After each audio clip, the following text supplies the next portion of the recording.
like it. You want a podcast like it? Podcast like it's 1999. Podcast like it. Just podcast like it. Podcast like it's 1999. Podcast like it. You want a podcast like it's 1999.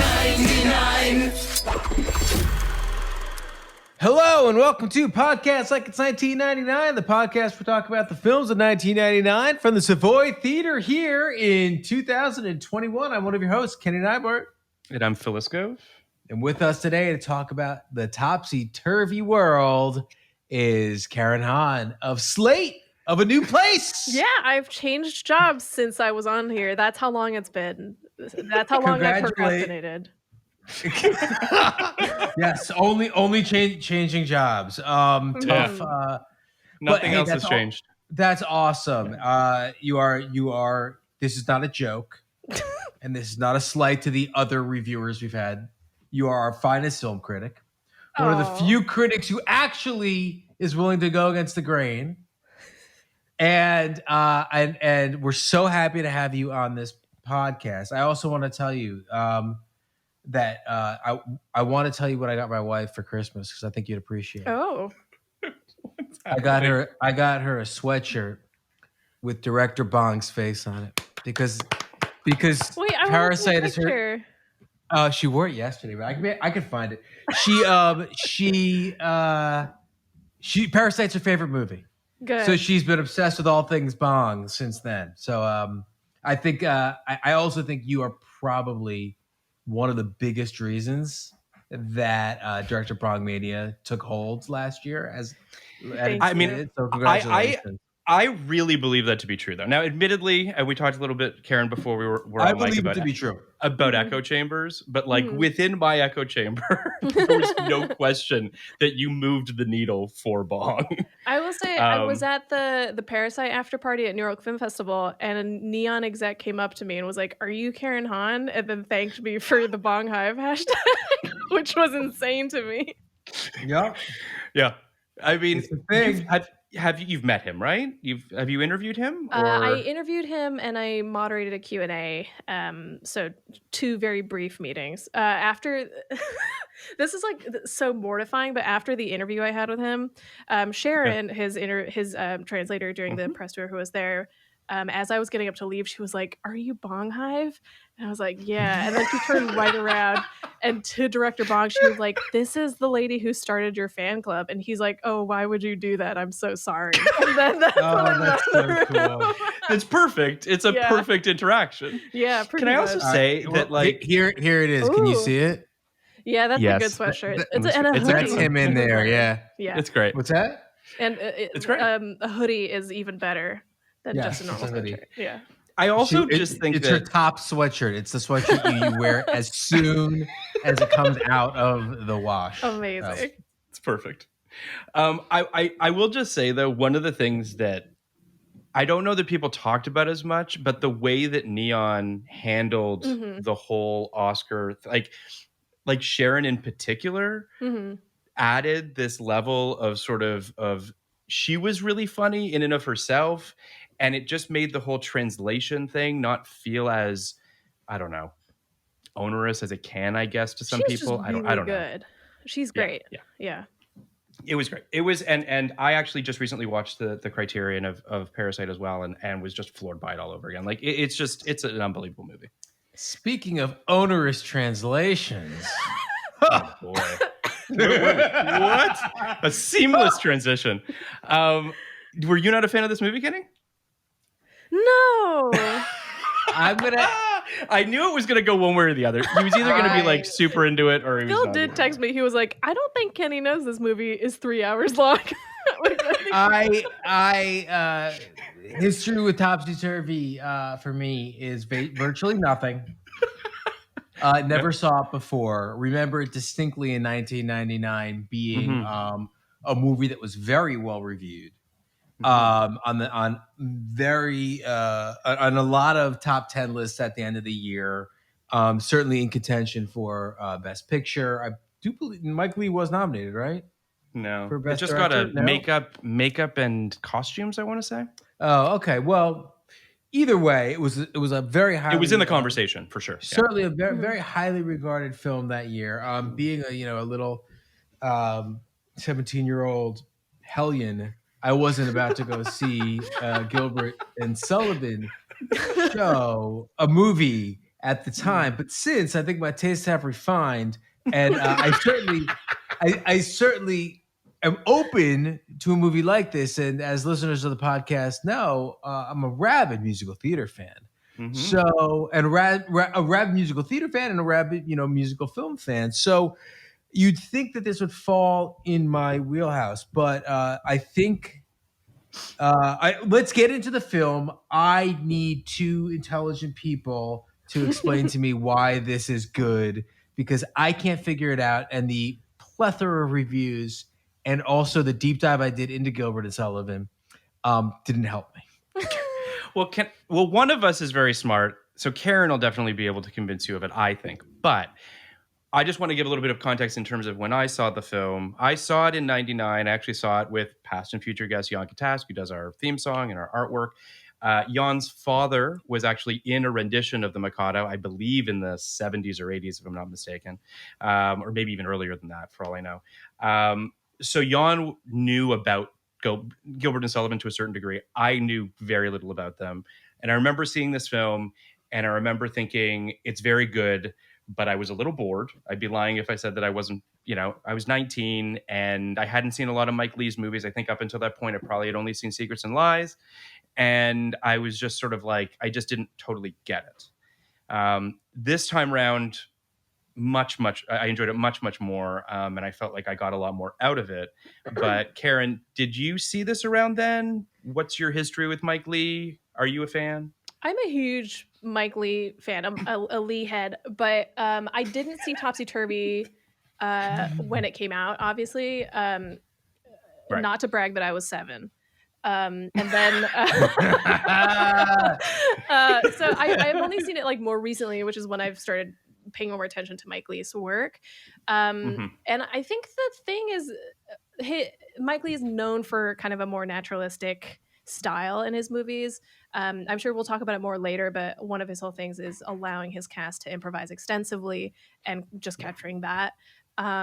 And I think that vibe is not really one that's necessarily easy to crack with, especially if you're expecting something that's maybe more linear or more focused. I watched this with my partner at the end. He was like, there were like a million things that just got brought up and then never addressed again. And I was like, yeah, that's kind of just what Mike Leigh does. Is it because I was I'm aware of that with Mike Leigh, and is it our understanding of this particular film that it was that improvisational? Because it's very hard for me to believe that these actors were able to improvise in the dialect of 1880s. I think it's Victorian England. I want to give just a little bit of context to this to our listeners, and also I learned this more specifically today as well in terms of Mike Leigh's process and how it actually did affect this specific film. Generally, what he does is before he begins a project, he doesn't even have a script. He doesn't have a script. He sits down one-on-one with actors and they build a character together. And then this whole process can take up to 6 months of rehearsals and what have you. It's one-on-one. They build a character from the ground up, and then he literally takes all these creations of these characters and then just starts sending them into situations together that he just watches from a distance. I mean, this is all insane, but he watches these interactions. Then they build stories together, and then they essentially improvise scenes, the assistants taking notes, and then Mike Leigh takes those and turns that into a script. Now, this is the first film that's fucking awesome. Yeah, no, it's awesome. That? Yeah, it's fucking great. Yeah. But this film was his first period piece and his first film based on real people. Mm-hmm. So what he did was he cast these people and then said, go do a shit ton of research and then come back to me. We'll do more conversations, and then we'll do what he does, which is he put all these people together, and then he found the film as it came sort of together in front of him. It sounds insane. Dick Pope, who's his long-time cinematographer, says that he doesn't know anything he's filming on the day that he shows up. He just figures it out, which is just insane. But it's awesome. Okay. It's awesome. But to your point, Kenny, I think that and Mike Leigh talks about this on the special features on the Criterion. He talks about sort of how he knew he wanted to make a film about Gilbert and Sullivan, and that was kind of all he knew. And then he sort of was like, okay, I'm going to focus in on Princess Idea. And then I think, the Sorcerer and then the Ida, Mikado. Yeah. Ida, yeah. But yeah, it's I think to your point, Kenny, what I noticed this time, and I don't know if you did too, Karen, but like the pacing is very deliberate. Like you do find yourself just being like, I'm in a scene, and in that individual scene, I'm interested in what's going on, but I can't really tell you necessarily how it all fits into the mosaic of the whole thing. Yeah. All right. Next week, it was Topsy Turvy. I mean, go ahead, Karen. Yeah, that's what I was gonna say. Where it's like, I think another thing that makes it tough is like when you're in the middle of it, it's, as Phil's kind of saying, it's hard to see exactly where it all fits in. But I think once you're done, especially for me, around the point when Jim Broadbent starts to realize what he wants to write the next thing about, that's when it all starts to, when everything preceding that starts to fall into place for me, where like, oh, I see how everything kind of leads up to this, and it's almost easier to see it as like a series of little boxes that have been constructed, where it's like, this is where it's ultimately going, and this is how all of it has kind of built up to this thing. And it is kind of funny that it's when you talk about this film to other people, you're like, oh, it's about Gilbert and Sullivan writing the Mikado, but then that is like a third of the movie. It takes an hour to get to the Mikado. Is it Mikado? Is that how you pronounce it, or is it Mikado? The Mikado. Okay. Yeah. Okay. But I don't know. It's just I don't know. I mean, I don't. I do think that it is very interesting how, because I checked to see how far we were into the film before the Mikado even like comes into existence in any way. And he does this fractured narrative stuff too, where like you'll then flash forward to a performance from the Mikado as like almost at the beginning of the inception of the idea. It's really interesting how he plays with time in this as well. And it's not in a showy way, so much so that it's almost more confusing because you're just like, wait, where am I in time? But yeah, I don't know. This was also a film that as I was watching it, there were certainly times where I was like, okay, this feels a little bit slow here. But then when the film was done, I've just spent the last 24 hours just thinking about it. And I don't know. It's really stayed with me. It's a weird experience for me watching, because again, 2 hours and 40 minutes. I wasn't bored. No, really, I wasn't bored. Yeah. I think Karen kind of made that point. Like, the actors are so strong. The scene work is so strong. The production value is so strong. Like, you really do feel like you're in a moment with every scene. But the other thing that I couldn't help but feel is where's the character development? Where's the emotional way in? Where's the arc? What are the stakes? All these kind of classic things that I didn't feel like there was any place for me to kind of hook onto and have them go with me. So I think that the argument that you watch the film, you step back from the film, you see what they've done at the end of it, and then you kind of appreciate what it is a fine one. And I've kept thinking about how exactly to frame the discussion from my point of view, which is essentially not everything is for everybody. Like, I can appreciate this film, and I can appreciate that it was successful on its own terms. But I mean, that also, is like, not everything is for everybody is like a core tenet of every field of criticism, I feel like. Well, it should be, right? But it should be, and this is part of why I think you're such a great critic, because the hive mind that has taken over criticism in the age of Twitter is embarrassing. It's embarrassing that we have a acceptable list and an unacceptable list. And if you like something from the unacceptable list, you're an idiot. If you don't like something from the acceptable list, you're a monster. And I'm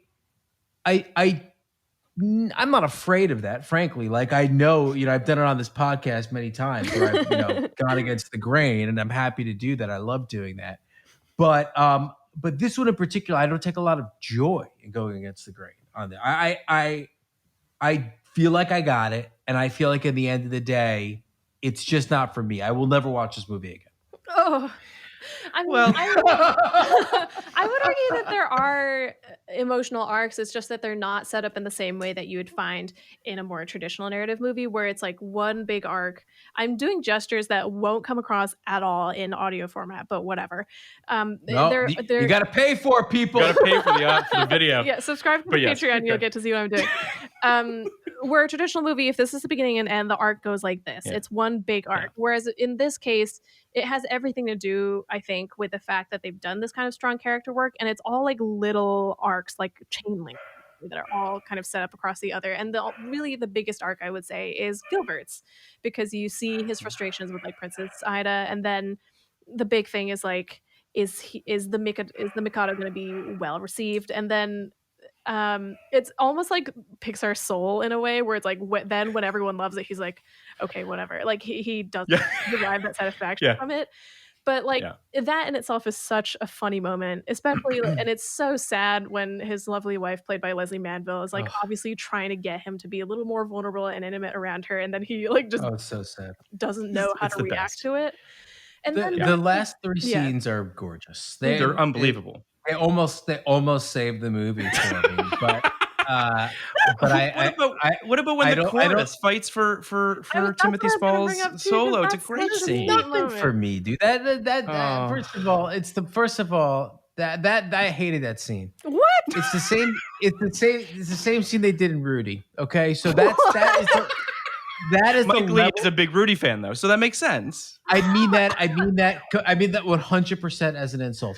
That is the level of drama you're working with there. The level of drama you're working with is, and I love Rudy on its own terms, which is a sappy underdog sports story. But to have the whole company come up and do that and come against no resistance whatsoever. I mean, it happened, but okay. Did it? Yes. In real life, it happened. It happened like that? Yeah, per Mike Leigh. Well, the whole chorus fought for his solo, and that's why he put it back in. And Gilbert offered no resistance? Well, I don't know, offered no resistance, but like ultimately capitulated and put the song back in. It ultimately also felt pretty stakesless. And I'll tell you a big reason why the whole thing felt stakesless. You're not gonna be like, oh shit, like the whole world's gonna die if I don't turn in my homework tomorrow. Like that's not what real life is, which is the entire. I don't know. I mean, I'm talking to the world's foremost John Wick fan. I don't go to the movies for real life necessarily. It's okay, but saying something's not real life doesn't necessarily. That's not in and of itself. No, I'm not for being. The main reason it doesn't do much for me is because whether this actor who plays the lead in every single one of these productions and is the most famous actor in these productions is going to get his solo in their fucking 12th production does not have the stakes for me. It doesn't work for me the same way as even in Rudy, where if Rudy doesn't play in that game, that's it. This thing he worked for the entire movie doesn't happen. So I think that like starting from the beginning But does that make it different that everyone in the company who do have a lot to lose, where they're not the most famous actor and they haven't been the lead on all these shows, all these people that very clearly think that Gilbert would just fire them, like it does I think Which it is makes prefaced in the previous scene too, when the actors are like, "Be careful, this is career suicide if you do this." Or like, I mean, there are stakes, but I know what you're saying. I'm not really sure whether that's a good thing or not. That all these actors felt a certain way about this man who then immediately acted in a completely different way. I don't know what happened over the course of this film that changed Gilbert. I maybe that Ida wasn't a wild success. I think my problem comes from where in Gilbert and Sullivan's career this takes place. They are already the biggest the biggest opera stars in England and have been for 20 years. They are one of them is already knighted. They are already millionaires at the time. They are friends with the Churchills. These people have almost nothing to lose. So it's not actually, it's not, and it can't be for me about worrying whether or not this particular production is going to be successful. I don't think that's really what the film is about. Yeah. Go ahead. I mean, my counter to that would be, and I would argue that perhaps the spine of this movie is the relationship between Gilbert and Sullivan. And we're coming into this movie at a time when that relationship is tenuous. I mean, what I think the film does really beautifully is actually sort of shine a light on the idea of what it's like to have a creative partnership and how special and fragile that type of relationship is. And I think that their scenes together where you sense in Gilbert not just a defensiveness about perhaps being repetitive and using topsy-turvydom all the time, but also feeling like he could lose his friend and he could lose his creative partner, and that could slip through his fingers, which is very real. I think you're right. I'm not convinced the movie made that case, and this brings me to like my kind of bigger issue with this. That is 100%. I think taste. I don't think Gilbert and Sullivan are good.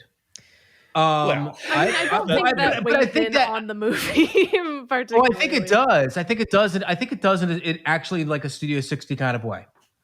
If everyone's favorite TV show. If the scripts, if the show in Studio 60 isn't good, it's impossible for me to believe these guys are good writers. And I think in the end of the day, Gilbert and Sullivan are extremely repetitive, both in terms of the content and in terms of the music. I think there's a reason they're not particularly respected in the opera community. And I happen to like I only was able to get this on YouTube with subtitles. I think that hurts it too. English subtitles. English. Sure. I think well no. I mean, what's the oh, come on? I don't get that. You mean you watch Topsy Turvy on YouTube with subtitles for 2 hours and 40 minutes? Yeah, what's the big deal? Okay. Okay. I watch a lot of stuff with subtitles. If it's on YouTube, well, anyway, whatever. It's the only place you can get it. It is true. I mean, short of him buying the Criterion, unfortunately, it's not available streaming. It's not available anywhere. So that's not. I understand where you're coming from. Ken. So do you need to go? I'm sorry. One sec. But the point I want to make is like, okay, I'm also an opera fan, and a big thing about opera is I don't speak Italian. You don't need to know the lyrics to get to get the emotion. Feel the emotion, yeah. But a comic opera like Gilbert and Sullivan's operettas, you do need to understand the lyrics, which is fine. That's a different medium. But I think the lyrics hurt it because I think these operettas are so silly.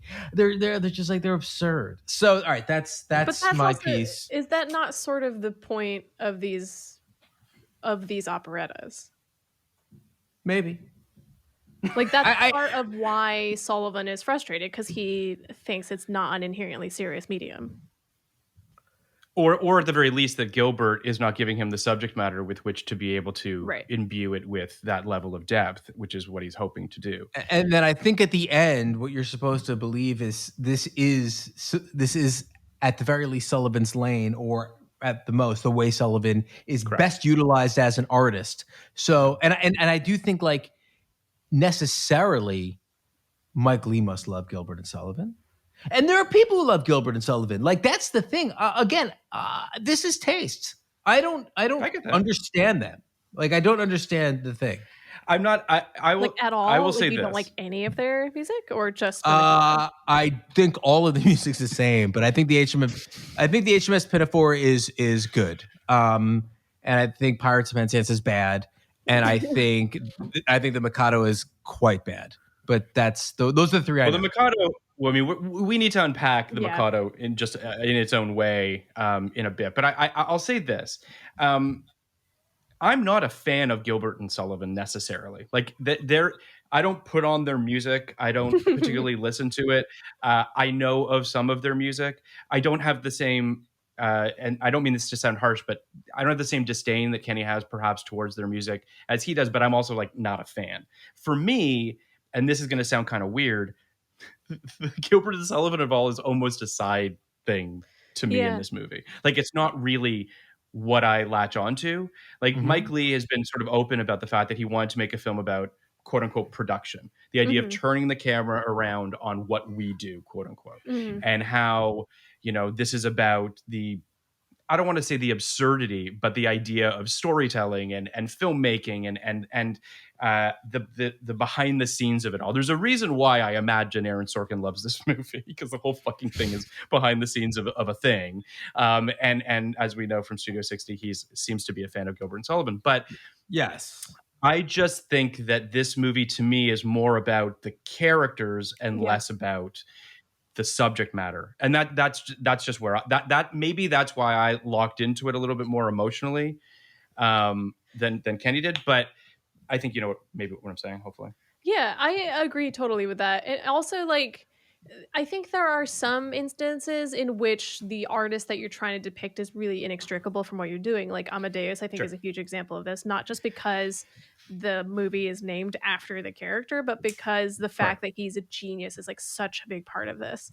Yes. But in this case, I think it makes some impact that we're talking about Gilbert and Sullivan, especially because right now we know the like lasting impact that their music has had in the musical theater world and the opera world. But I don't think we hold the same reverence necessarily as we do for Mozart for the things that Gilbert and Sullivan made. And to that end, I almost think you could sub in another pair of artists without it suffering too dramatically in that sense.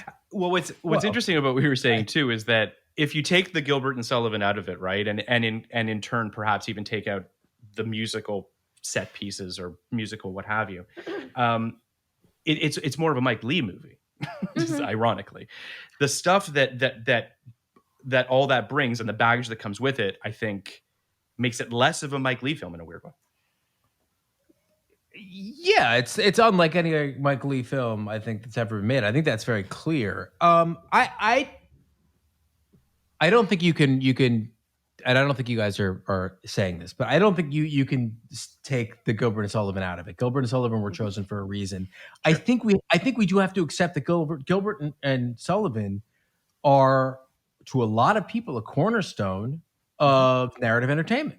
Mm-hmm. So, they weren't chosen by accident. If you're not gonna, some people compared this to Shakespeare in Love, and not in a derisive kind of way. This was one pillar from the Elizabethan times and a pillar from the Victorian times. Yeah. This is not any twosome. So I do think that the attempt was maybe not that these are two geniuses at work, but 1 + 1 = a genius, and I think that was clear with this movie. But the movie, it's ironically the movie that this is most similar to of any movie I've ever seen is a movie from 1999, which is Cradle Will Rock. Mm-hmm. Cradle Will Rock is an extremely similar premise, and also is the kind of thing where we're dealing with well-known figures, in this case from American theater history, and then putting on a production. Now, I didn't like that Cradle Will Rock the first time I saw it either, and then we watched it again, and I actually quite liked it the second time. It's true, so you did. Maybe that'll happen if I watch Topsy Turvy again. But go ahead. Phil. I was just gonna say I actually do think you would like it if you watched it again. And I don't say that to be combative. I do think that this film, I watched it yesterday. I was thinking about it a lot. Then I watched the special features today. And it's like it went to a whole new level with me, being able to see Mike Leigh talk about it, being able to see him talking with the musical director and all the various things that he was doing. It really kind of, I don't know, it checked a lot of boxes for me that it didn't maybe do yesterday. So I don't know what that says, but. So I can appreciate that it's good. What I can't understand is why Ebert, for instance, finishes his review with, "This is a masterpiece, one of the best films of the year." Yeah. And my understanding for 22 years now is this is a masterpiece. I don't know. It's not even my favorite. It's not even my favorite Jim Broadbent film from this period of time. But I mean, he was in Moulin Rouge 2 years later. He was, and he was fantastic. He's fantastic. Jim Broadbent's always good. He's never bad. Yeah, great actor. Yeah. But that's the thing I can't really grok. Why this is a masterpiece and Cradle Will Rock is forgotten. Well, one of us is a critic, and I'd like to know what she thinks about why this is deemed a masterpiece. I think it's just everything about it comes together so well. Like Kenny stated, like the performances are incredible, the direction is incredible, the set design is incredible. Like every single part of it works on that molecular level. I guess the big problem that we're encountering in our discussion of it is whether or not Mike Leigh's approach really works for this material, whether the fact that this is maybe a more fractured look at these people's lives works.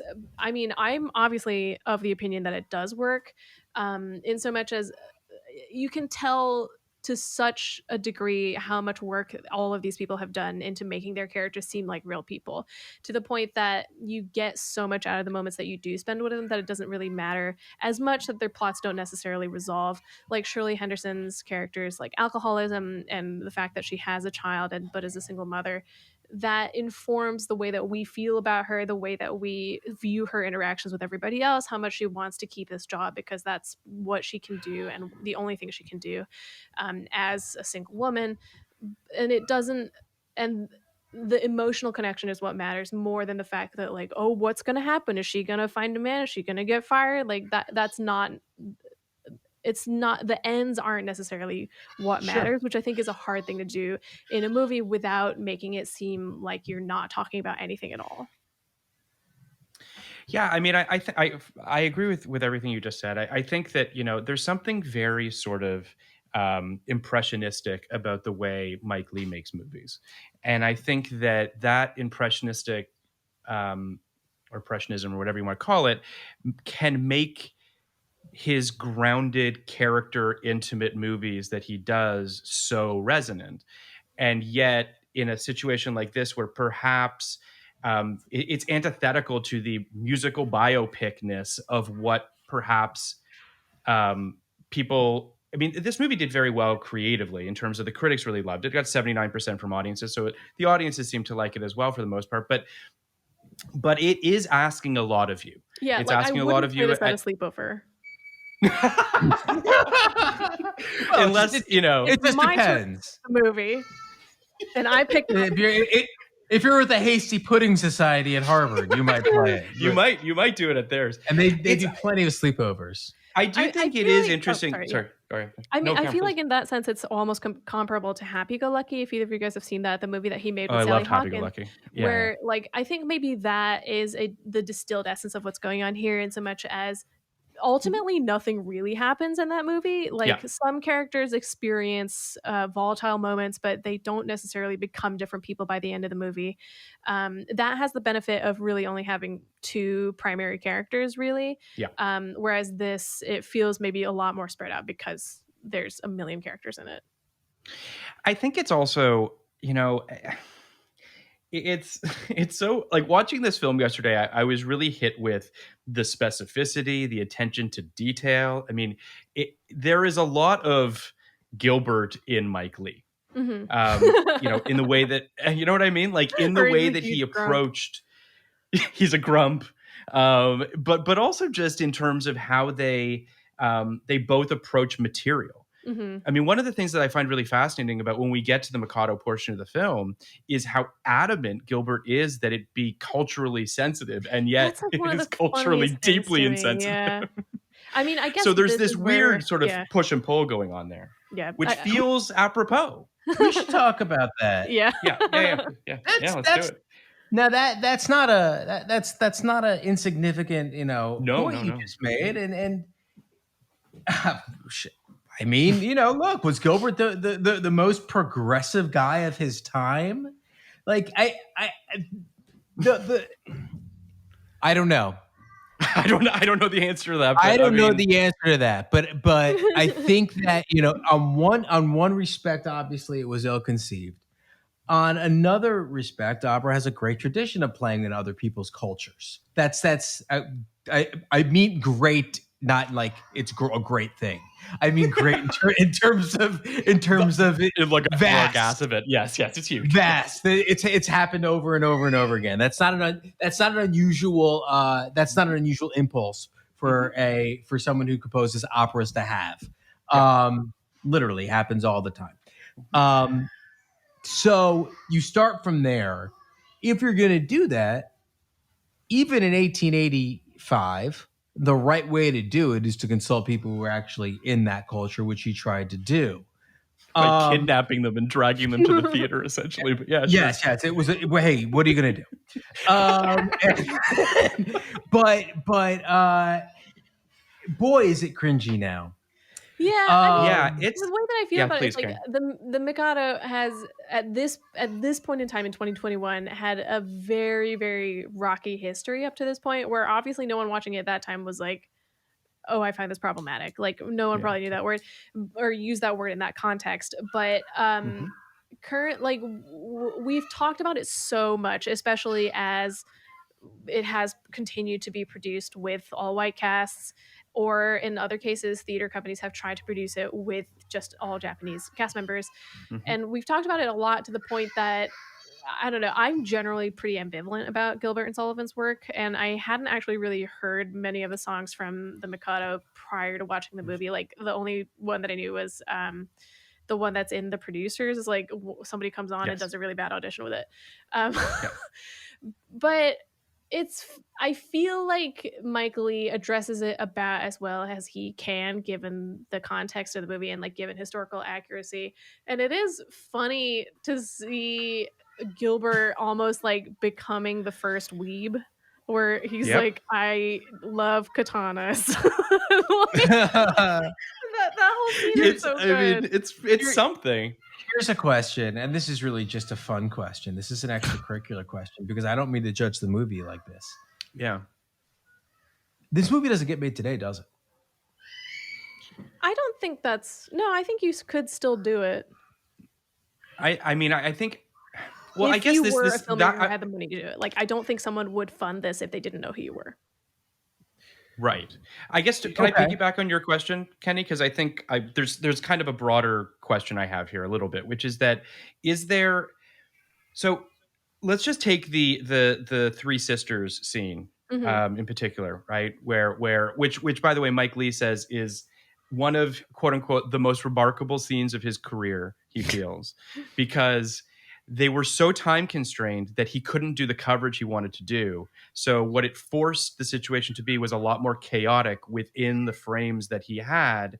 And he loves the scene because of the energy that's packed into it with this sort of chaotic kind of, we have to get this done now, which I think is interesting. But my question is more about the reverence that Gilbert is giving these characters and this material, which feels progressive, and yet at the same time, based on the period that it takes place in, it's not.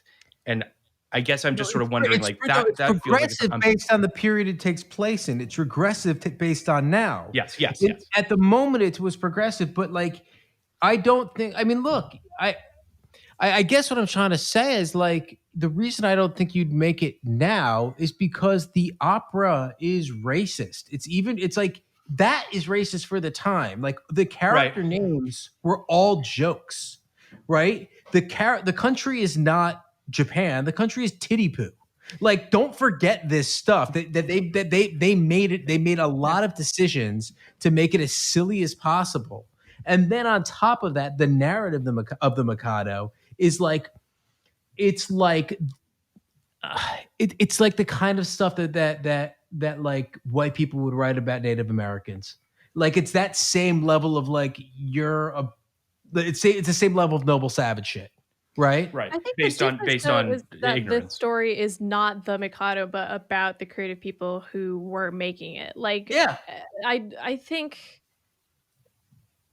Which is why I said it's more of a study question. Like, I don't mean to like. I mean, that's kill why the film or no, yeah, absolutely. But that's why I think that I don't consider this film offensive or something that wouldn't get made right now. Like, if I saw this film come out this year, I wouldn't think, ugh, this movie. Like, because it's not that the filmmaker shares the views that these characters or that this time period has, and you can clearly tell that. And in the way that I don't know if I agree. I'll take it a step further. I don't know if I agree because I mean, what about all the movies that still use racist slurs or still portray slavery? Like, what is the difference? Fucking bad. But like, so you're thinking those movies wouldn't get made now because they're still getting made all the time. I could tackle those in a second. I'll make the particular point about this one thing. Using the scene that you just used, Phil, in context.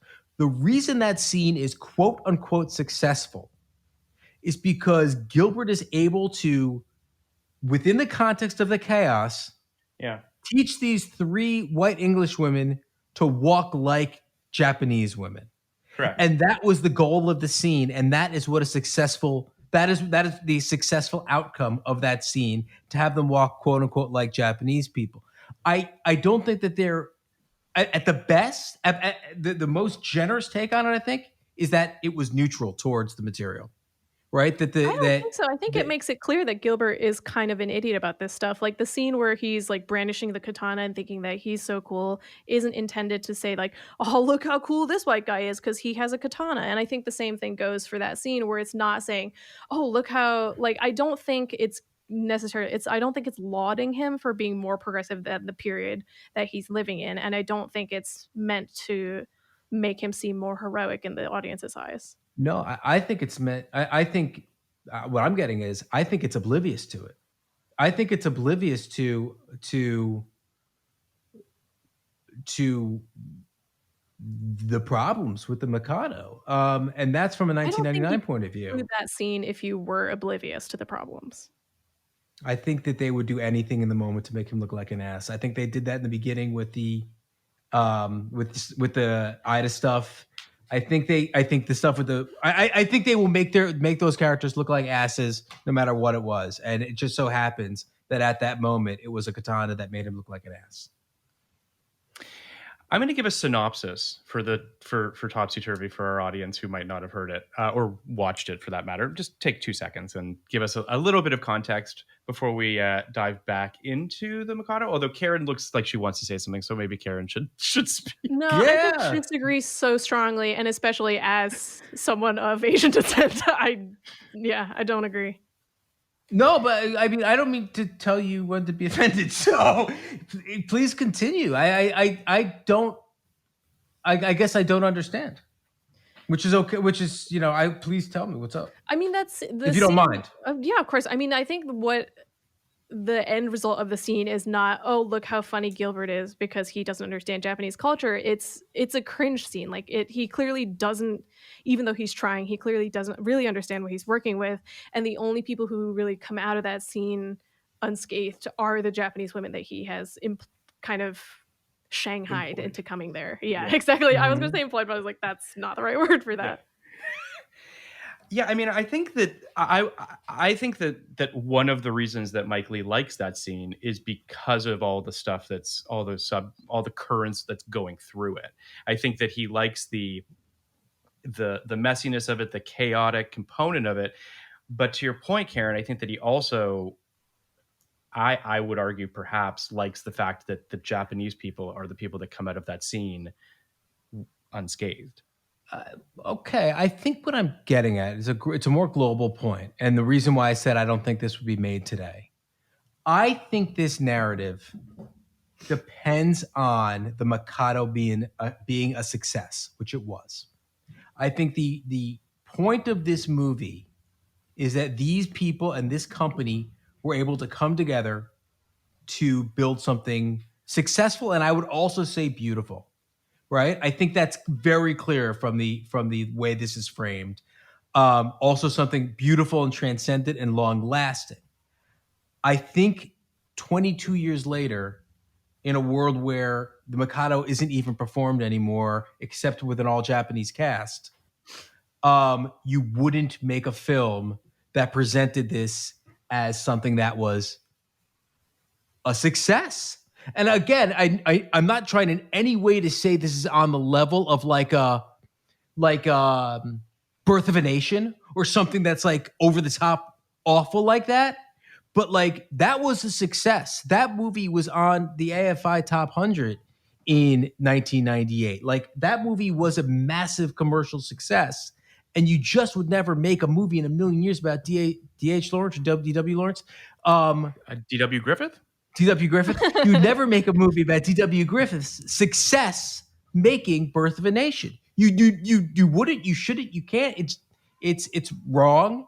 And I think the Mikado is not nearly on that level, but I do think it's walking a line where it's just like there's a reason that people don't perform this anymore.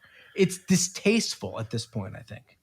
I mean, I think there actually was a fairly recent production of the Mikado that was performed with white cast, but the whole point of that was, but the fact, and it didn't make it like right or anything, but it still sparked a bunch of discussion. And I feel, I don't know, it's like if you're saying that, I mean, how far would you take that where it's like you would never make a movie about the making of Lawrence in Arabia because that movie includes brownface, even though it's considered one of the best movies ever made. Like, I feel like this is about, I wouldn't say this is as good as it gets, but I feel like it doesn't ping my radar in the same way because it's not portraying this as good or right. And again, it's not on that extreme level. Like this did not cause a fundamental shift in racial violence against the race that it was making fun of. Like it's not, yeah.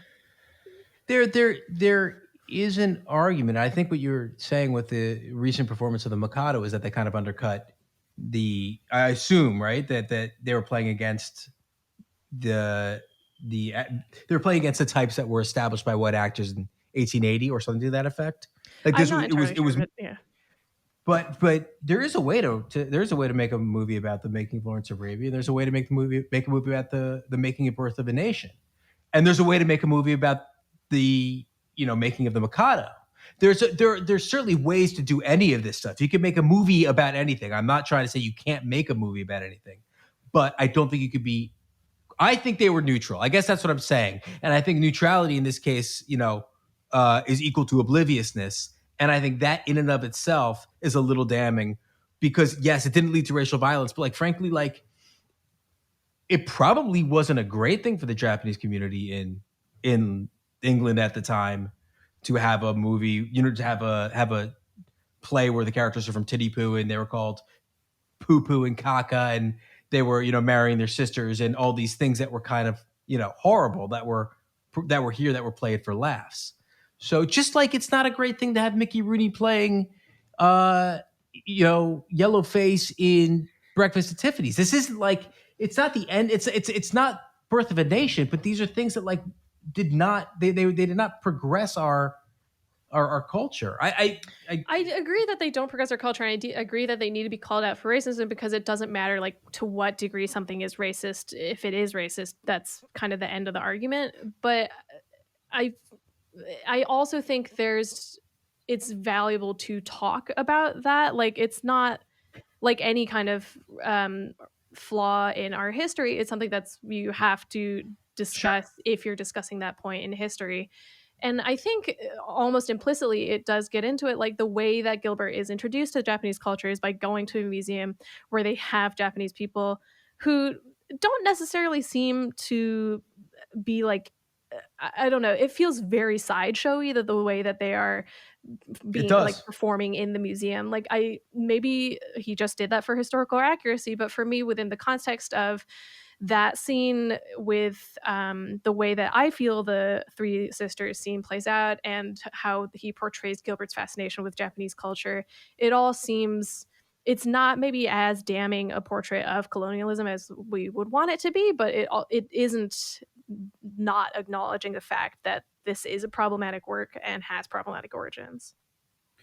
I also think it's worth saying too, and not to subscribe to whateverism and all of that, but I do think that fundamentally, and this isn't to remove Gilbert and Sullivan from the film, and I'm not suggesting that, but I do think that this feels like a movie about the making of a play, of the absurdity of making movies, productions, what have you. I mean, Mike Leigh talks on the commentary about the intentionality of the wigs and of seeing how they're sort of all the sort of the theatricality of it.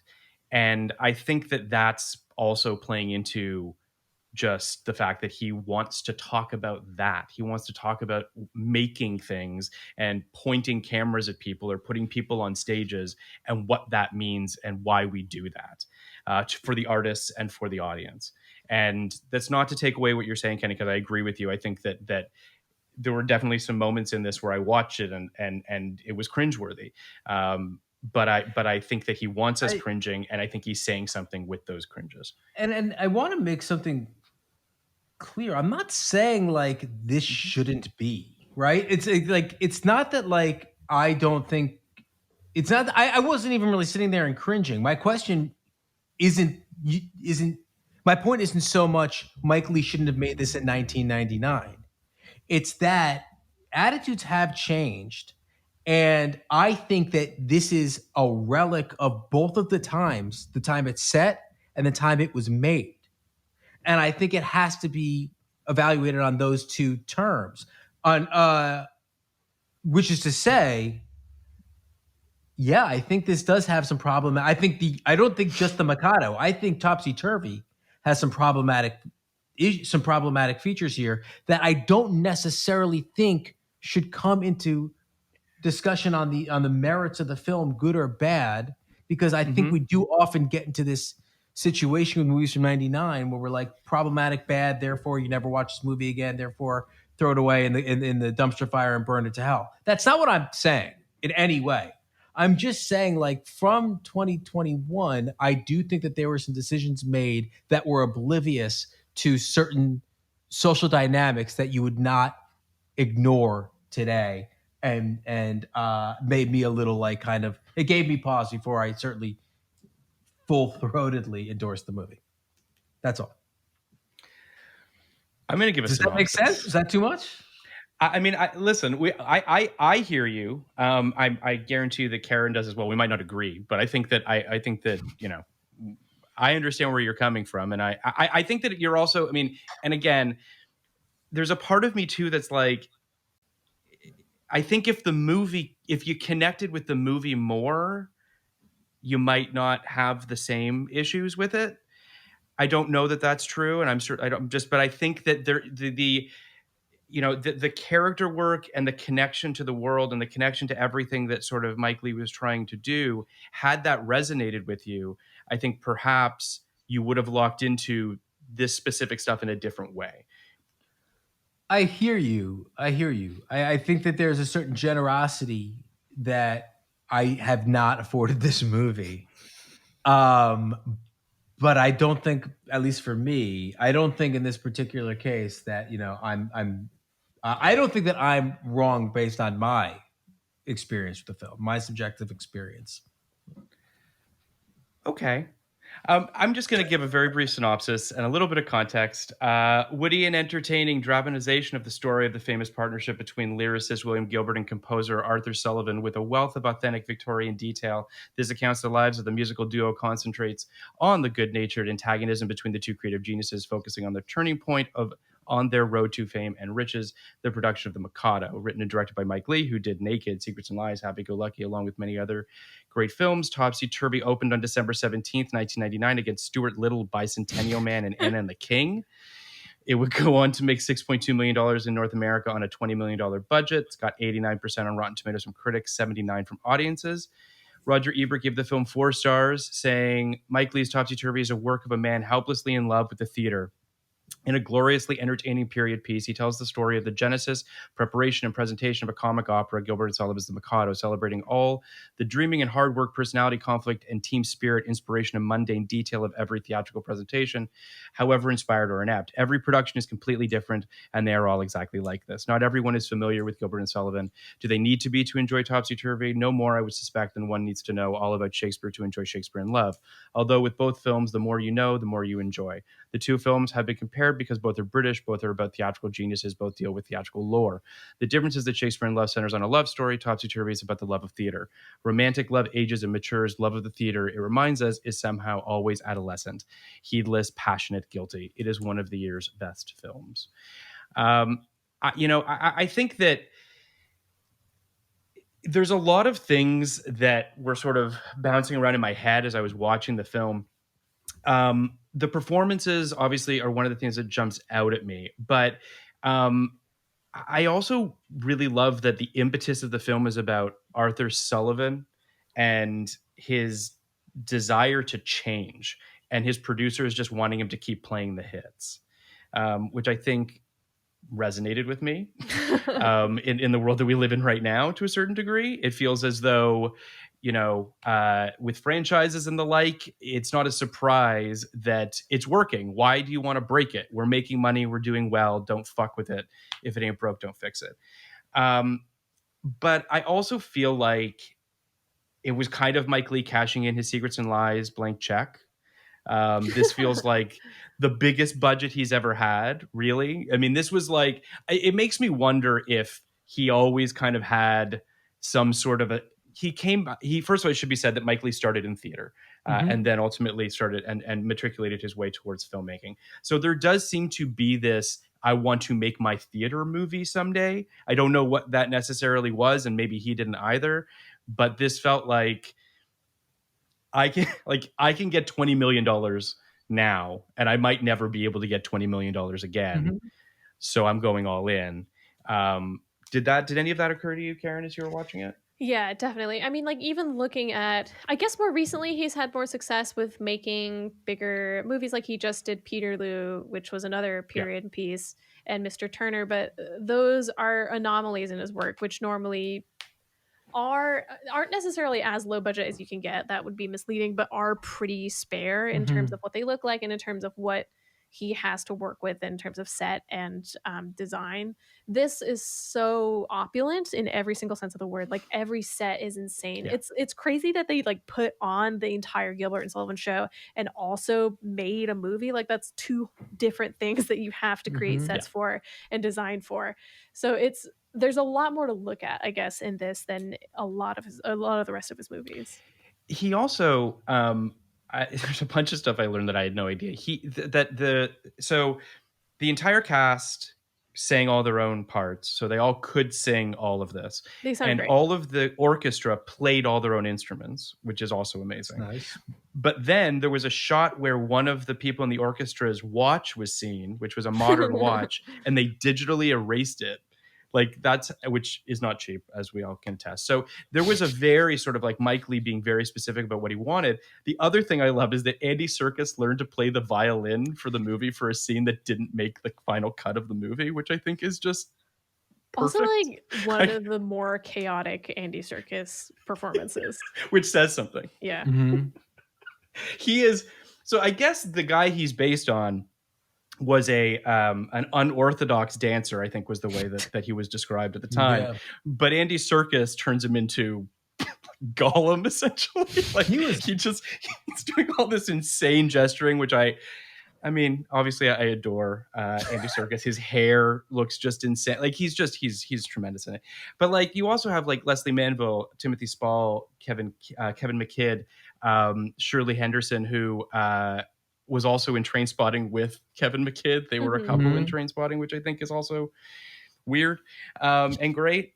It's just, I really feel like it's a movie that, as I mentioned, I saw in '99 and just couldn't really process and couldn't appreciate for what it was.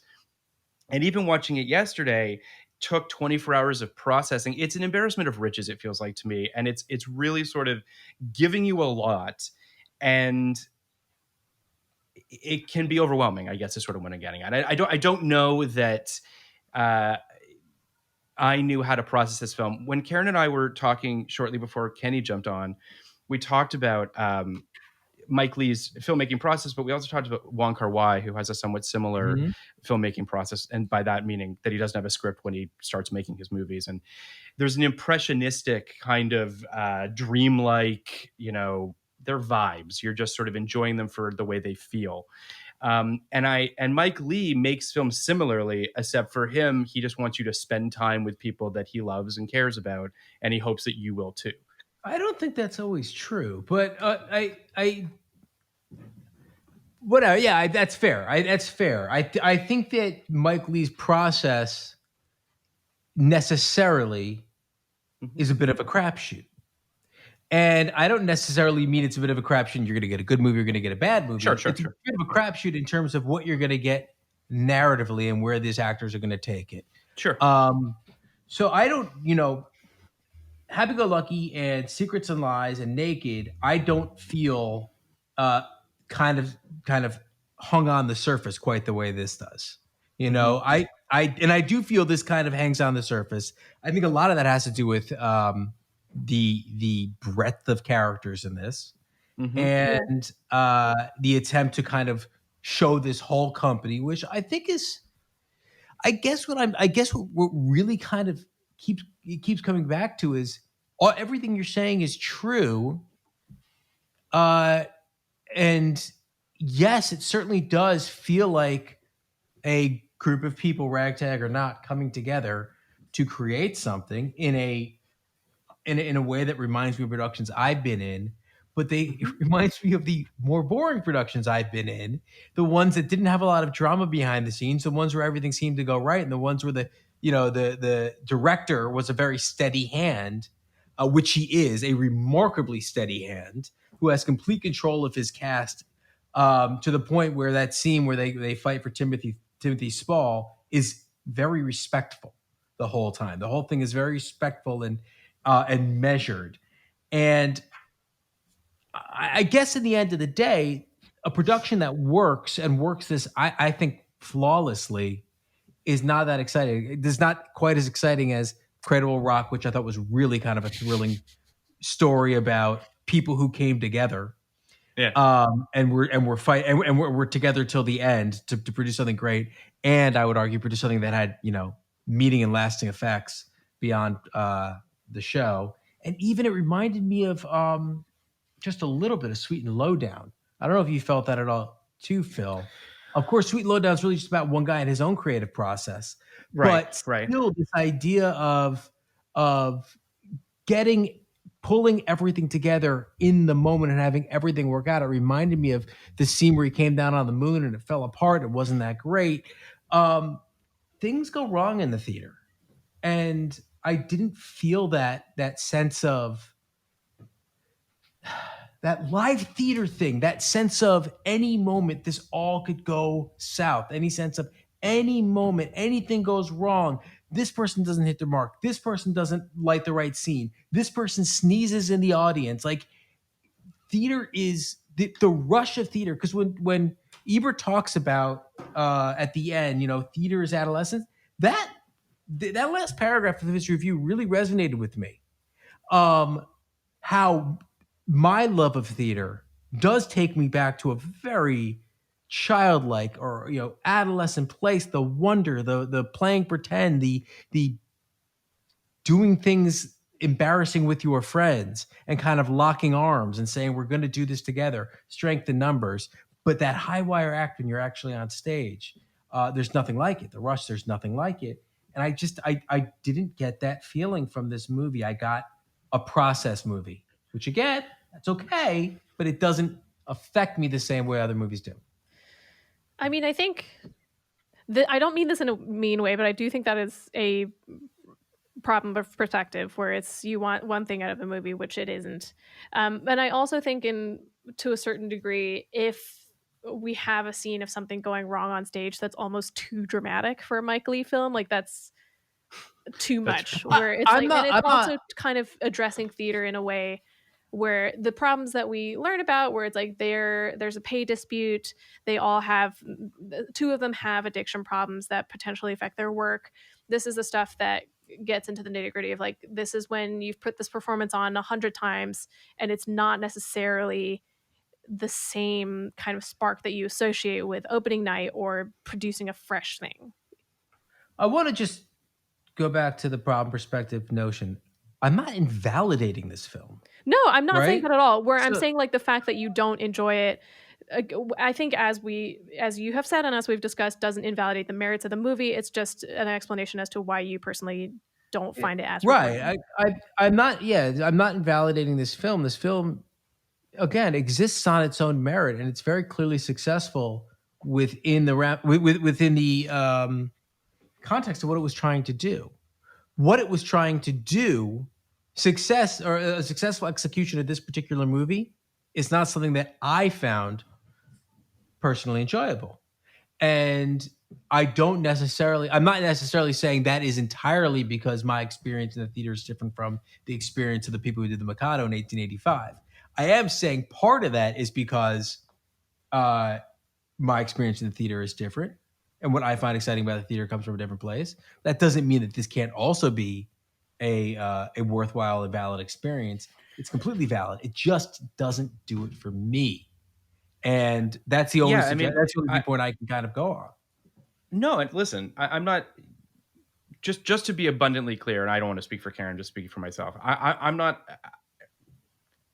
expecting to turn you around on this movie. I understand where you're coming from on it, and I think that that's obviously completely valid. It's entirely subjective. I think that this film is trying to do a lot of things, and I think that. I mean, just looking at the social issues that the film is talking about, you have Grossmith's use of morphine, you have the alcoholism and the single motherhood, you have the Sullivan's French brothel mistress who has an abortion. You've got the Savoy Theater being one of the first theaters to have electricity, the first use of telephones. Like, he's trying to jam in all of this Victorian sort of quote unquote everydayness, which is classic Mike Leigh in terms of just like throwing you into a world. Generally speaking, his worlds tend to be smaller, a little bit more intimate, and perhaps more character oriented. But it's a bit of a sink or swim film, and it's not to say that you drowned, Kenny. It's that I think that you just, it's that you didn't like that the film just didn't speak to you, right? Like it's either going to, or I would argue this is kind of a Mike Leigh thing, right? Like you're either going to like the way he makes movies, and they're either going to speak to you. And I, if I'm not mistaken, I think you liked Secrets and Lies. I love Secrets and Lies. Right. I think it's an amazing film, but there's it's a completely different animal. It's a completely different kind of film. If you told me these two films were made by the same person, I would never believe you. Right. And I also want to say too, Kenny, that my limited experience in theater is I was in a bunch of plays at summer camp, and it was some of the best summers of my life. I had a great time, and I know what you're talking about, Kenny, in terms of that nervous energy, that crackle that comes with the potential of people making mistakes and all of that. Mm-hmm. And I love movies about that too. I don't necessarily think it needs to be one or the other. So I'm just it doesn't. That's a good point. Like, I didn't mean to say like I was pitching for things to happen that didn't actually happen. This is a historical drama. I appreciate that, but I would also say that the loss of that, what we're talking about, had to be a thing here. It had to be a thing that these people were all veterans, and I think he hit that a little bit at the end. But these people were all veterans, and the thrill was gone. Like, I would have maybe considered that potentially, or maybe considered the workaday thing, because we're all now doing what we love, and we've done it for a while, and it does get to a point where, oh my God, I'm doing the job I wanted to do, but it feels like a job. That's a weird kind of feeling as well. Sure, I would also. Yeah, go ahead. I would also just say that I think this film starts with as much energy as Mike Leigh can muster. And by that, I mean, you have Sullivan waking up with a start. He's got kidney problems. He's struggling. He's in pain. There's the I have to get to the theater. The sort of the propulsive nature of, I need to do this. This needs to happen. He gets there. There is that backstage energy in the first 5-10 minutes of the film. You know, it is trying to give you a little bit of the juice that you're talking about, Kenny, up top. It doesn't really do it again. But well, Gilbert's reading of the review. Yes, it's right. That's a pretty classic inciting incident. I mean, Broadbent is also just so good. That's kind of why I think I'm left cold by the film. It was set up in a very classic kind of way. Right. It is set up that, you know, this guy has lost his fastball. Can he regain it? And then I don't feel like that was, again, it doesn't have to be capitalized on, I know. But it does leave you a little cold when it is set up in kind of a classic, in a classic, you know, 8 minutes into the movie. We're going to give you the inciting incident. I mean, I want to just, you know, there isn't a tremendous amount of plot. There are some beats and some stuff I do want to unpack with both of you. That scene in particular where he's reading the review and he gets in the faces of his, I guess it's like his staff or whatever, and is reading the whole like Topsy Turvy and thank you very much. Like he's just like in their faces and then says burn it. Like he's Broadbent can go so big and can go so small. And this film really shows that range. Those scenes with Kitty where like Mike Leigh talks a little bit about the fact that from his research, it seems that Gilbert had some repressed sexual something or other that no one really like. He flirted a lot, but like he didn't seem like a particularly sexual animal.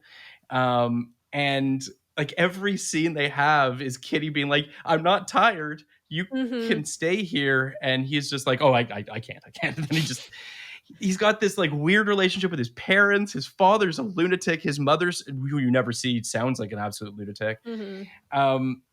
I really love all of the sort of eccentricities and sort of smaller moments that in a lesser filmmaker's hands would never make it onto the screen, if that makes sense. Yeah, I almost like feel sort of bad for Alan Gordner in this respect, where he's extremely good as Sullivan, but Jim Broadbent is so good as Gilbert, and I think gets slightly more interesting material to play with. Yes, I agree. He gets to be, I mean, if there's an arc, and I think we kind of underlined this a little bit earlier, if there's an arc, it's probably Gilbert's. Like, it seems like once Sullivan is convinced that the Mikado is the next thing they should do, he's kind of on board and he's kind of a straight line for the rest of the film. Yes. But I do think that Gilbert has most of the arc. The first scene where Sullivan and Gilbert, Sullivan basically calls him out on his topsy-turvydom and being like, it's another fucking it's a magical elixir. It's another magical elixir.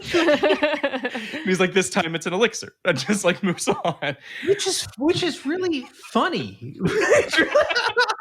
Which is really funny, and I don't know. I never would have like presented it as these guys are geniuses, but that's again subjective too. I think it's established the Western canon that these guys are geniuses and we just move on, you know, but I think that's the funniest part to me is like, yes, they did the same thing more or less 12 times. If you pulled out, and this is true for Rodgers and Hammerstein, this is true for almost every composer of musical theater, that their shit, they have a house style. Their shit almost always sounds the same.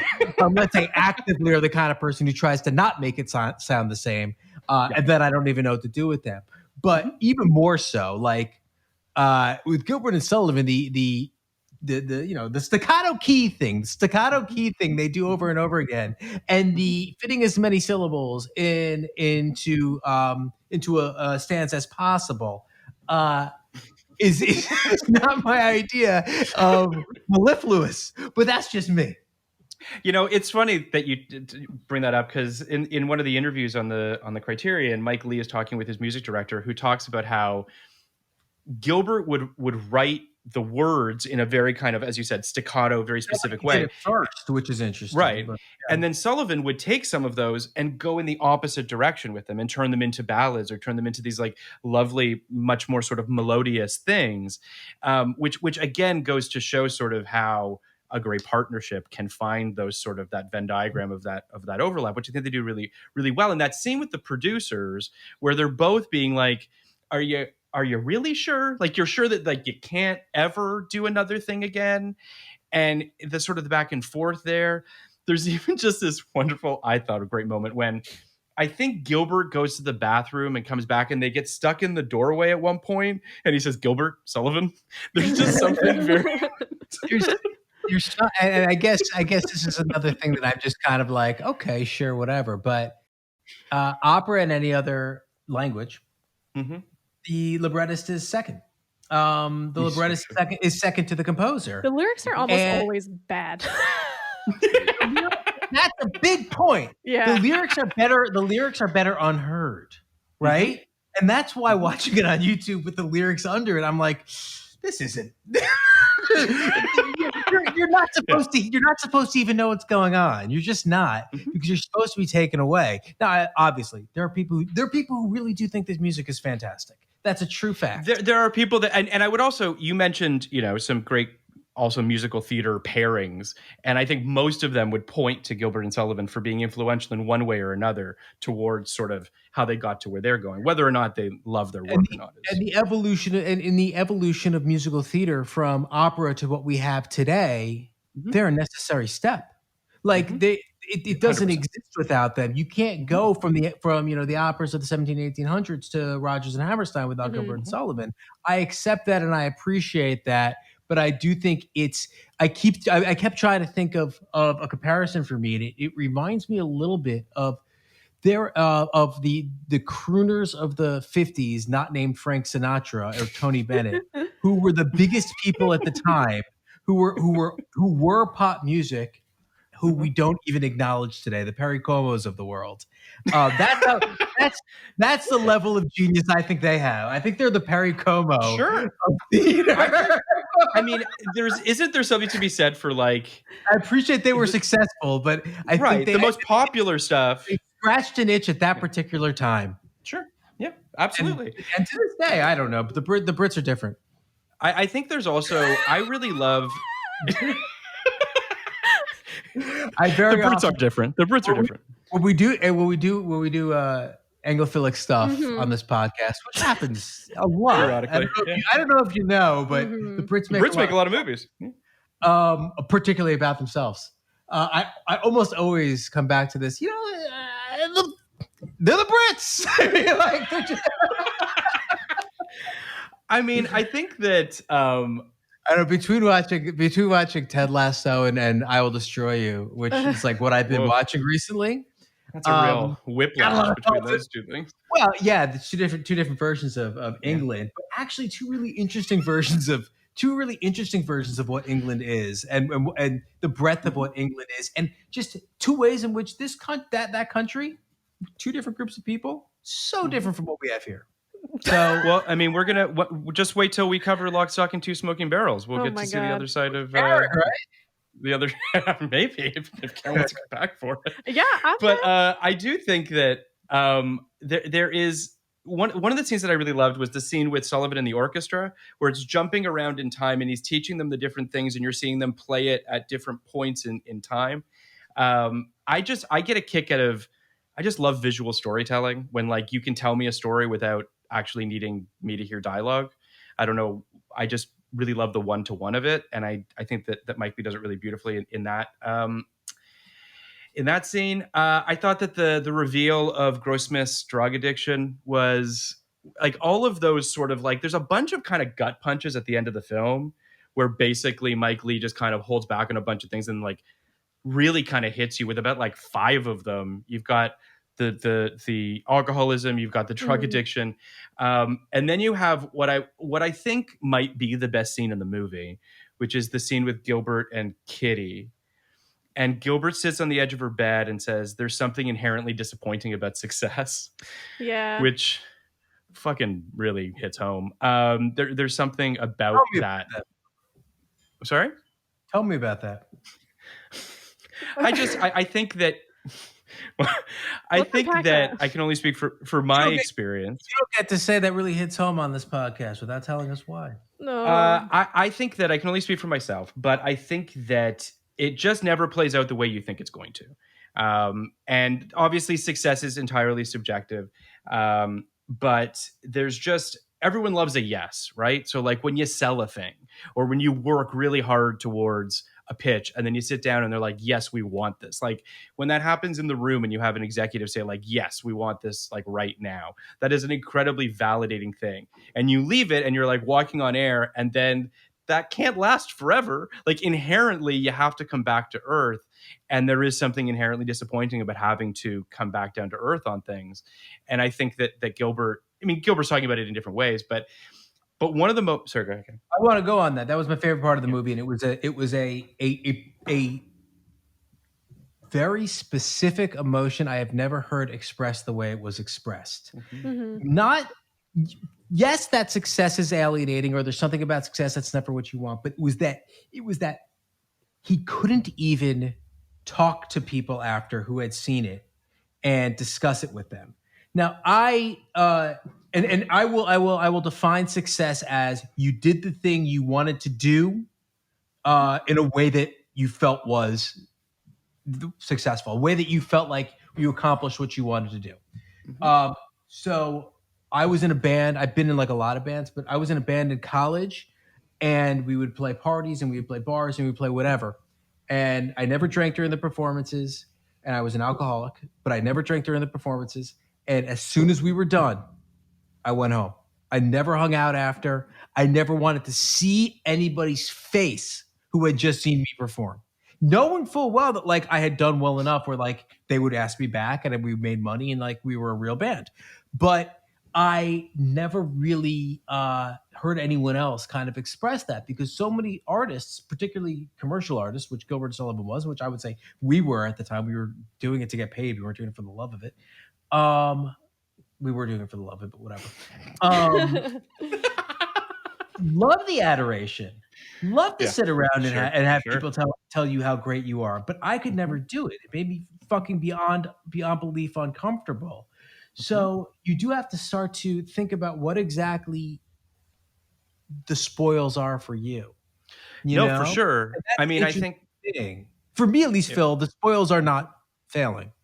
And not failing is good enough. It's a good bar. It's a good bar to set. Yeah, no, I appreciate that. Relief is good enough. But that's why I always think that it was just like that taps into what Kitty says right after that, where she's talking about how she wishes that common people got rounds of applause at the end of every day. Like it sounds like she's like, it sounds lovely to stand on a stage and have people applaud for you. And then Gilbert goes, "Well done, Kitty. Well done." And he applauds her.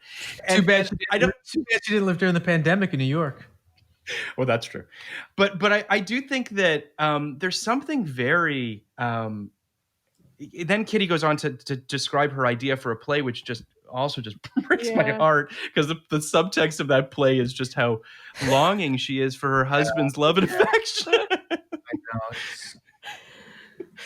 know. What did you think of the scene, Karen? I mean, it's so good. Maybe my favorite. I think you said that it is your favorite, and I think maybe mine too, just because Leslie Manville is so sweet and so tender. And it is the culmination of like the small scenes that they have together throughout the movie, where it's the most sweet they are to each other in a scene, and yet Gilbert still can't totally open up to her, which is tragic, even though she's basically telling him about as clearly as you can without saying it explicitly that she's like, please, like kiss me, you fool. Yeah, exactly. And also in a way that she thinks he'll understand, like through his art. She's literally being like, I'm going to talk to you in a way that I think you'll understand. And it's still just like he can't process it. It's also, I mean, you talked about how unbelievably sweet Leslie Manville is in this scene. She's tremendous. And then I think about her in Phantom Thread as the most vicious, cutting person in the world. And you're just like, her range is just unbelievable. Yeah. Just a tremendous scene. And then you have, it's, I mean, Shirley Henderson is everyone in it. Like, yeah, it's great. You also have the scene after this where Arthur is talking with Fanny Rollins, who's his, I guess, mistress, prostitute, friend. I don't know what the best way to describe her is, who alludes to her being pregnant and having to have a procedure. And him saying, well, I'll send you to my, I guess this has happened before. And he says, I'm sorry you have to go through that. Mm-hmm. But I'm also sort of like, are you? Like, I don't really know what I'm supposed to take away from Sullivan in that. It's a very interesting scene. And there's an incidental music passage, a music cue at that time in that scene from Gilbert and Sullivan's Lalanth, I think is how you say it. And there's a lyric, plead for my boy, he dies, which is playing in the background of that scene. Mm-hmm. It's not that he's not tender, because he is, but it also feels like, I guess, just that's the way things are. I don't know what you guys took away from that scene. I thought it was bold. Or nothing. I thought it was bold as shit. Sure. To include it in that context. I didn't think, when you're putting a capstone on a character like that, to have that be the capstone, that was really something. Obviously, there's also the height of privilege that his situation afforded him at that time. And they're really, as sweet as he was to her, and he was quite sweet to her and tender, like you said, Phil, there is a certain level of treating her like a object. To have her have to go through that. But it felt very much like I'm the man in this equation, and thus this is how this has to go. Necessarily, but it didn't. That didn't feel like an issue to me. That was just I don't know. That just kind of felt like, don't forget. It felt to me like, just don't forget what don't forget that things never change. I guess that the patriarchy is what it is, and it always has been. And even people who are nice and making beautiful operas about lovely people are still prone to using their position in life to treat other people poorly. Yeah, it's. I agree with everything you're saying in terms of, like, you're really saying something with the last scenes of your characters, right? Like, this is it. This is where you're leaving them. This is the period at the end of the sentence. So it is speaking very loudly that this is the final scene with Sullivan and how he perceives Fanny, how he perceives himself. It is interesting. And then, I mean, if I'm not mistaken, doesn't Mike Leigh make a film about Vera Drake abortion? Yeah, Vera Drake, correct? Yeah. So I have not seen that film, and I'd say Secrets and Lies is about abortion. Like it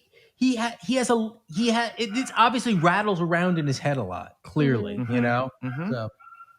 Well, it does feel like Mike Leigh and Ken Loach have sort of are kind of the patron saints of sort of middle lower class people to some degree or another, right? Like, it feels like that they are blue collar.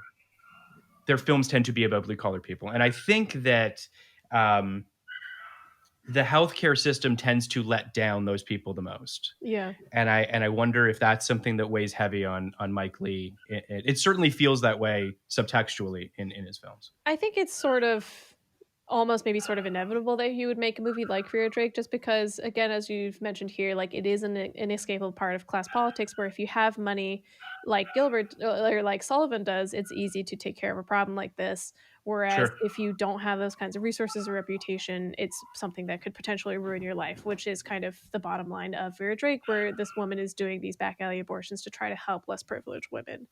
And his movies are all about class in that sense. Like, and I was also thinking of, as you mentioned, like Ken Loach making like Sorry We Missed You, which is all about how the gig economy just destroys the people who have to work in it. Like, it is something, it's all sort of intertwined with the class politics that these people are interested in.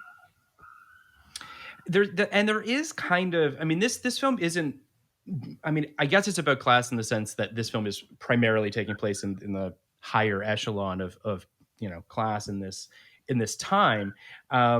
But you do sense the struggles financially, specifically of the actors. I mean, you have that, there's sort of this swath of time, I don't know, probably about a 5-10 minute sequence of them negotiating their deals with the producer and trying to find ways to make ends meet. We talked obviously about the chorus and standing up for that solo and really kind of putting themselves out there. But I would argue that that all kind of feeds into this. Yeah. I remember watching those scenes, the negotiation scenes, and feeling like, okay, I mean, do we need this? This movie's 2 hours and 40 minutes. Like, do we need this? But it does pull all of those people's threads together, and it does really make you feel the depth of the bench of characters that exist in this film. So I think that's, I mean, listen, I think it's a very special film. But you want to rate this movie, Kenny? Yeah, let's rate it. I'm going to go first. I saw this in 99, as I mentioned. I thought I liked it. I didn't love it, but I liked it. Probably would have given it a 75 back then. I think that I appreciated it. I think I actually owned the DVD of it, so I definitely watched it a couple times. But I hadn't seen it in quite some time when I watched it the other day. I bought the Blu-ray Criterion back in 2011 when it came out, and I've been sitting on it waiting until this very moment, Kenny, for us to watch this film. Yeah. So, makes sense. It does to me. All that being said, before this podcast, I probably would have given it about an 88. I think that I appreciated it a lot more. I liked it a lot more. Watching those special features, as I mentioned, discussing the film with you guys today, I think I like the film more. I think I'm at a 90 in terms of just really enjoying being in the world. And I don't know that a movie can strive for anything more than for you to want to spend time in the world that it is creating. So if it's doing that, then it's doing something right. Mm-hmm. That's pretty fair. I'm glad you think so. What about you, Kenny? What are your thoughts? I didn't like it as much as you guys. Yeah, no, I think we've surmised that. I mean, I said what I said. I don't want to really get too much into it. I gave it a 52. That was as nice as I could be. Mm-hmm. Because it looks so good, and because there's so much. There's. Here's what I said. I said, I don't ride for films on production value alone.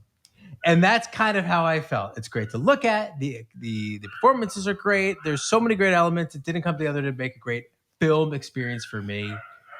52 is a slight recommendation.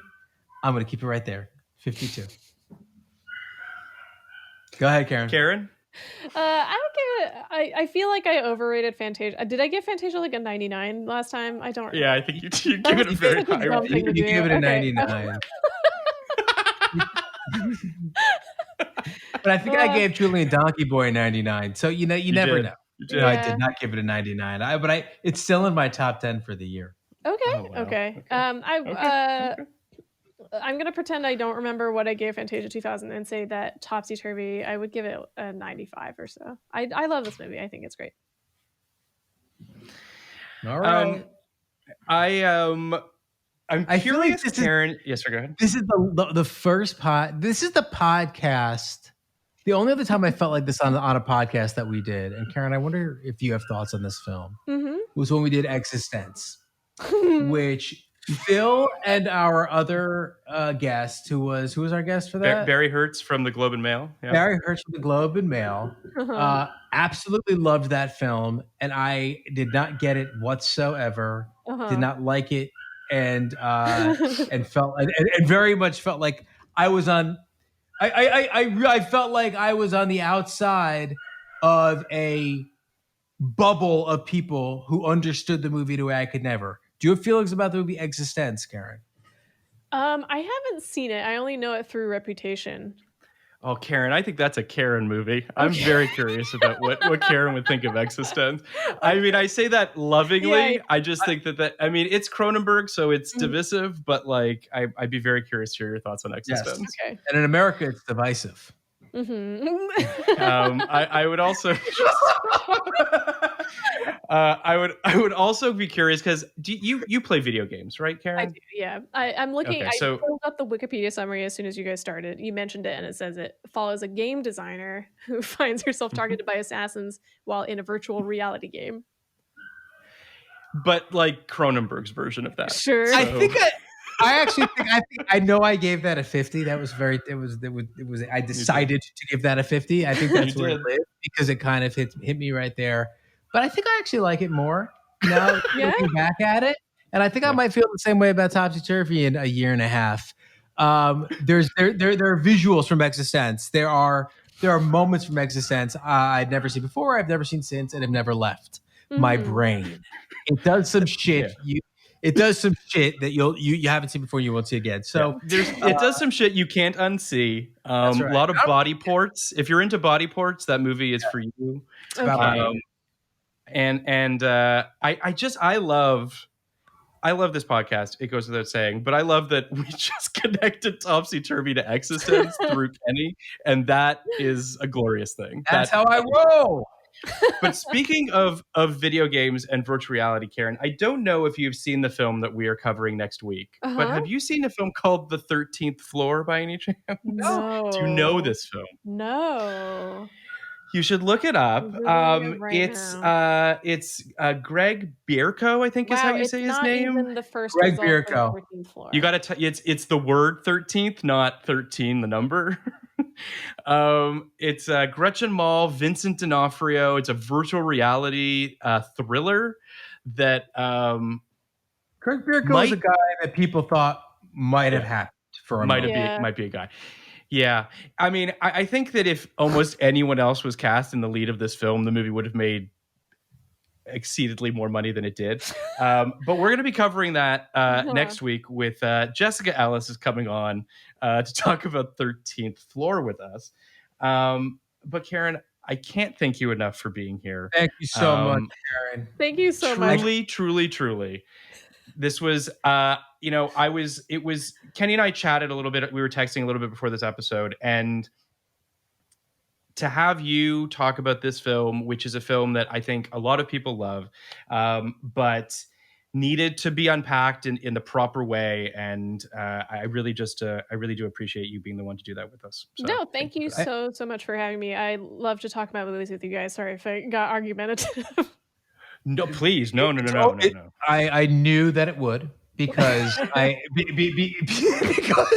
because like I said, I didn't love something on the acceptable list. But I hope that you didn't feel attacked by either of us, because I certainly didn't mean that at all. I don't feel attacked at all. I meant what I said. You are true. I've said this to Phil before. You are the best film critic we have. That's extremely kind of you. We are. I say it all the time, and when fucking Siskel and Ebert, like when we talk about there should be a new Siskel and Ebert show, it's Karen and someone. Aww. So David Sims is who I think it should be. Karen and someone is who I always say, but we're. I mean, it's honestly a thrill that you come on our podcast, talk about you've only talked about absurd movies with us. So it's true. I don't know if we should give you something that's not ridiculous, but I don't know that this film is ridiculous, but it's literally called Topsy Turvy. Fair enough. I'll just say this before we say goodbye. I agree with everything Kenny's saying. You are one of the best film critics out there. I didn't mean to my own praise. Thank you. No, I just and I mentioned this before we got on mic a little bit, but I think it's worth reiterating that, in the Twitterverse, in film Twitter, echo chambers, all that sort of shit, we hear about the same movies, the same great movies, and how much I appreciate that you change the focus whenever you can to things that people don't necessarily know about, or to just shine a bright light on a thing that deserves our love and our adoration. We talked about Parasite being one of those things, and that is one of those things. But just in general, and also John Wick, and I'm not kidding. Like, I know you're not. I know. Taking it serious, taking John Wick seriously, I think actually did change the way people talk about movies like that. So. But I also just think that now more than ever, it is so vitally important to have people like you out there championing the things that people don't necessarily get behind. So we appreciate that. Well, thank you so much. That's extremely kind of you. So. Keeping discourse alive. Exactly. Well, we hope to have you back someday to talk about something else. Hopefully sooner than it took. Again, it was my fault. I'm just happy you came back. So I don't care if it takes another year and a half for you to come back. We're thrilled to have you on. And thank you so much for being here, Karen. Thank you. Podcast like it's 1999. Podcast like it. You want a podcast like it's 1999.